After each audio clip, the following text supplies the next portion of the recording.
I never thought the walls of a mansion could feel so hollow.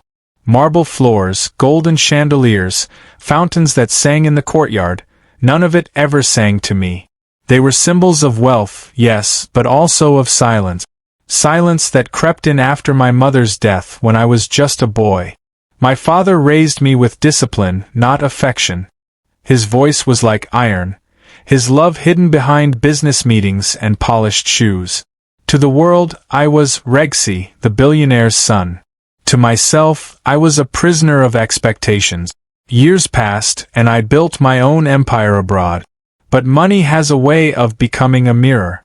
The more it piled up, the more it showed me what I lacked: connection, belonging, warmth. So when my board granted me a rare break after months overseas, I made a decision I hadn't made in years: to return home unannounced. The jet landed just as the sun melted into the horizon. My driver offered to call ahead, but I shook my head. No, I said. Let's surprise them. Deep down, maybe I wanted to feel what it was like to be welcomed, not because of protocol, but because of love. As the gates of the mansion swung open, I felt an odd chill. Normally, staff rushed to greet me, all bows and rehearsed smiles. Tonight, the courtyard was empty. The silence felt heavier than usual. I stepped inside. The air smelled faintly of jasmine and old books. My shoes clicked against the marble as I wandered through the vast hall. Portraits of ancestors glared down at me from gilded frames. For the first time, I noticed how stern they all looked, like happiness was forbidden in this bloodline. Then I heard it, a voice, gentle, almost trembling, coming from the direction of my father's private quarters. I froze. My father never allowed anyone inside his wing of the mansion. Yet the door was slightly ajar, and light spilled into the dark hallway. Curiosity pushed me forward. Each step felt heavier, as though I were walking into a secret I wasn't meant to know. Through the crack I saw her. Mona. The maid. The girl I had barely noticed growing up. The one who carried laundry baskets through hallways and disappeared before conversations began. She sat beside my father's bed, her delicate hands holding his. Tears streamed down her cheeks as she whispered, "You've carried this pain too long. Please, let your heart rest. You're not alone anymore." My breath caught. My father, the man I had only known as stone, lay frail, his eyes glistening. He wasn't barking orders. He wasn't discussing business deals. He was human, vulnerable, and he let Mona see it. A strange heat rose in my chest. Anger? Jealousy? Confusion? I couldn't tell. Why her? Why did he share what he never gave me? I leaned closer, careful not to make a sound. "Mona," he whispered, his voice fragile, "you remind me of someone I wronged long ago. And every day, I wonder if Regsi will ever forgive me." My heart pounded against my ribs. Forgive him?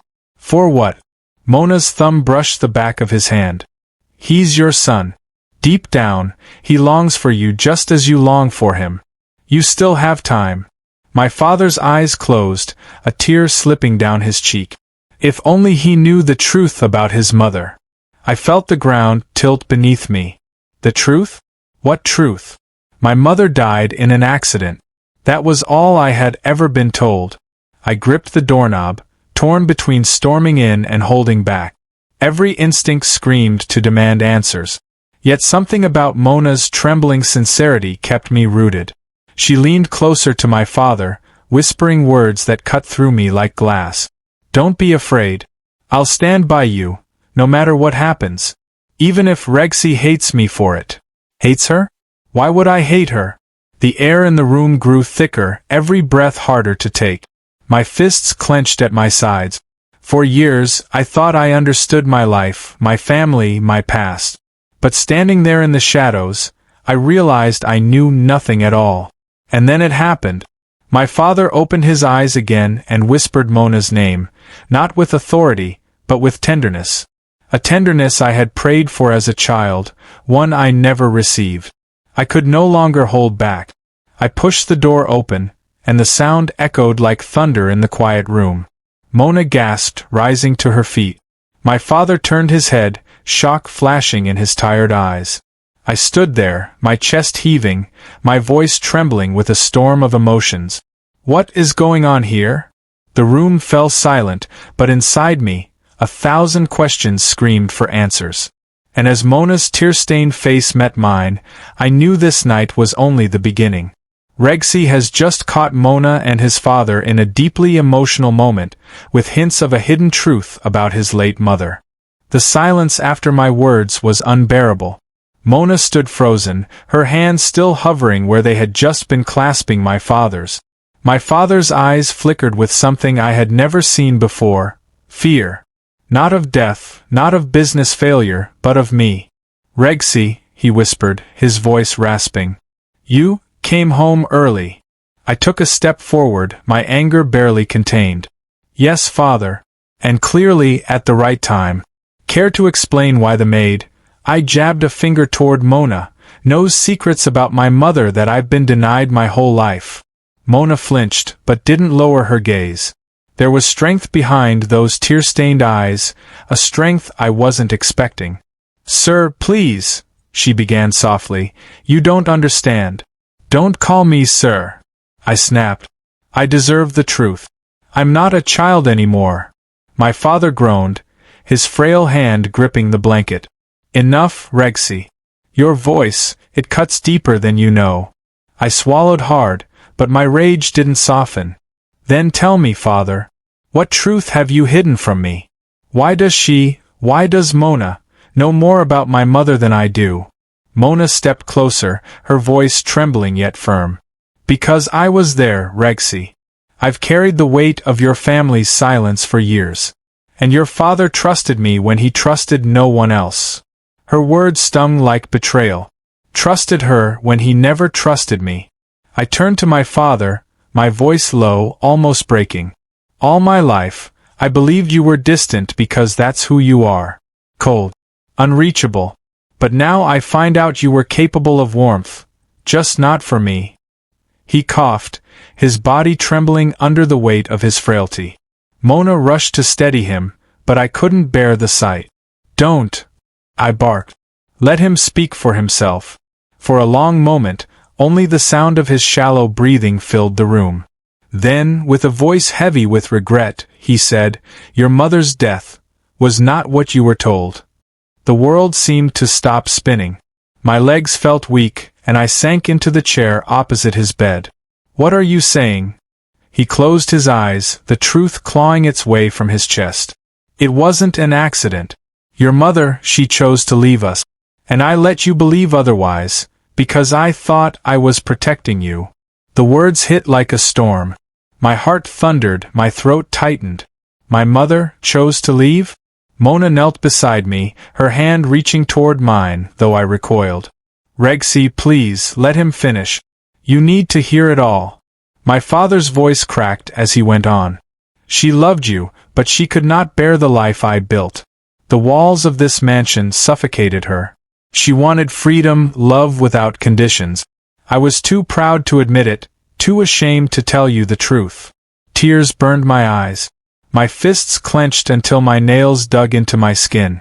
So, all these years, I blamed myself. I thought maybe if I had been better, quieter, stronger, she would have stayed. Mona's eyes filled with sorrow. It wasn't your fault, Regsi. It was never your fault. I looked at her sharply. And what about you? Why are you in this picture? Why are you sitting at his side, holding his secrets like they're yours to keep? Her lips trembled, but she met my gaze steadily. Because I made a promise to your mother. The room went silent. My father's head dropped, too weak to stop her. A promise, I whispered. Mona nodded. Before she left, your mother came to me. I was just a servant then, scrubbing the floors. She told me, Mona, one day Regsi will be lost in this house of gold. Watch over him. Remind him of love when he can no longer see it. Her voice broke. I couldn't stop her from leaving, but I swore I would never leave you. The ground beneath me seemed to vanish. My anger wavered, replaced by a torrent of confusion, sorrow, and something else. All those years, while I ignored her, while I dismissed her as invisible. Mona had been silently carrying my mother's last wish. I looked at my father. His eyes were wet, his lips quivering. I failed you, son. I failed your mother too. But Mona, she kept her promise when I broke mine. I shook my head, my heart screaming with questions. Why? Why keep this from me until now? Why bury me under lies? Mona's voice softened. Because sometimes the truth shatters more than it heals. Your father thought silence would protect you. But silence only built walls between you. I stared at her, my chest heaving. And then, as if the night hadn't already torn enough from me, she added in a whisper that made my blood run cold. There's more, Rexy. Something your mother left behind, something you must see. My father's eyes widened in panic. Mona, no. Not now. But it was too late. The look in Mona's eyes told me the storm had only begun. Mona reveals she made a promise to Rexy's mother and hints that there's something left behind that Rexy must discover, a truth his father desperately wants to keep hidden. The room felt like it was closing in on me. Mona's words lingered in the air like smoke. There's more, something your mother left behind. I turned sharply toward her, my voice trembling with both desperation and rage. What did she leave behind, Mona? Tell me. Her eyes, glistening with unshed tears, shifted nervously to my father. It's not mine to reveal. But you deserve to know. Silence, my father thundered, though his voice cracked under the weight of illness. He tried to sit up, his frail body trembling, but Mona gently pressed him back against the pillows. I stepped closer to the bed, my fists clenched.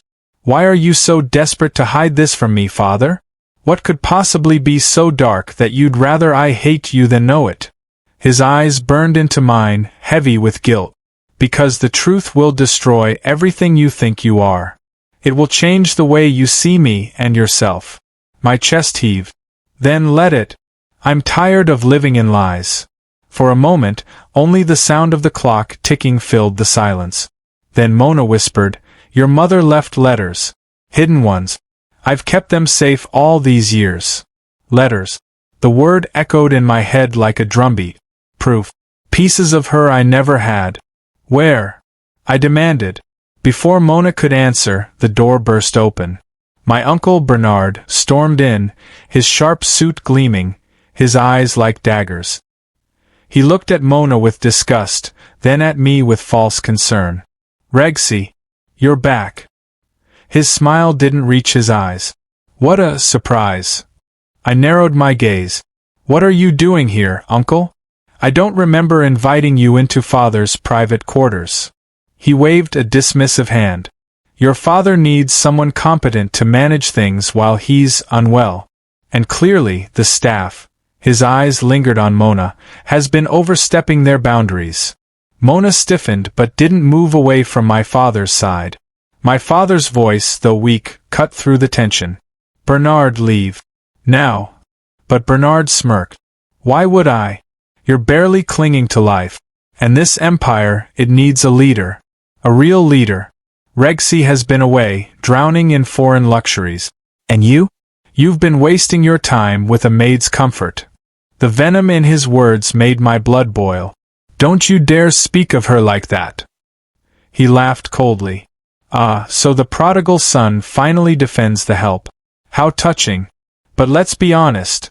This girl doesn't belong here. She's using you, both of you. Probably feeding off secrets to worm her way into our fortune. Mona's face went pale, but her eyes didn't waver.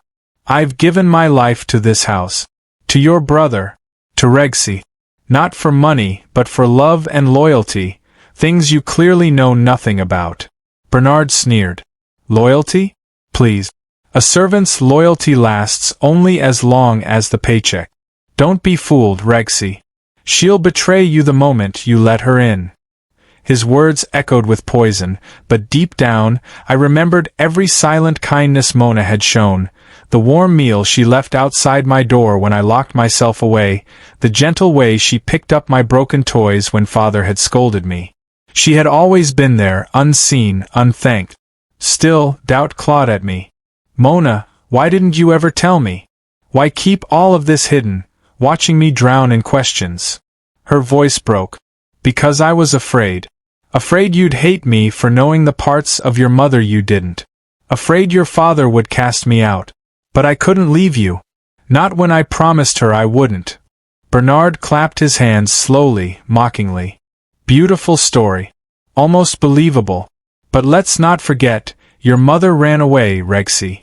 She abandoned you. Perhaps she left more than letters behind. Perhaps she left debts, shame, maybe even another man." The room went cold. My heart slammed against my ribs. "What did you say?" Bernard's smile was cruel. "Oh, so you haven't told him, brother? Haven't told him the real reason his precious mother left?" "Enough!" my father shouted, coughing violently. Mona grabbed water, but his body convulsed, his breaths ragged. His face turned pale as snow. I rushed forward, gripping his hand. "Father! Stay with me!" His lips quivered as he tried to speak. "Rexy, the truth is—" But before he could finish, his body went limp. His chest heaved in shallow gasp. Mona cried out, "He's collapsing!" Panic surged through me. "Call the doctor. Now!" Bernard, however, only smirked, stepping backward. "Perhaps this is fate. Perhaps the Empire is finally ready for a new hand." I lunged at him, fury blazing in my veins. "If my father dies, Bernard, I swear you'll regret ever setting foot in this house." But even as I shouted, my eyes darted back to my father's fading form, Mona sobbing at his side, whispering prayers. And deep inside, I knew. The confrontation I feared was only beginning. Father collapses mid-confession, leaving the truth hanging. Bernard reveals hints of a deeper betrayal and plots to seize the Empire, while Rexy is torn between anger, fear, and his growing trust in Mona. The ambulance sirens wailed as we rushed my father to the hospital.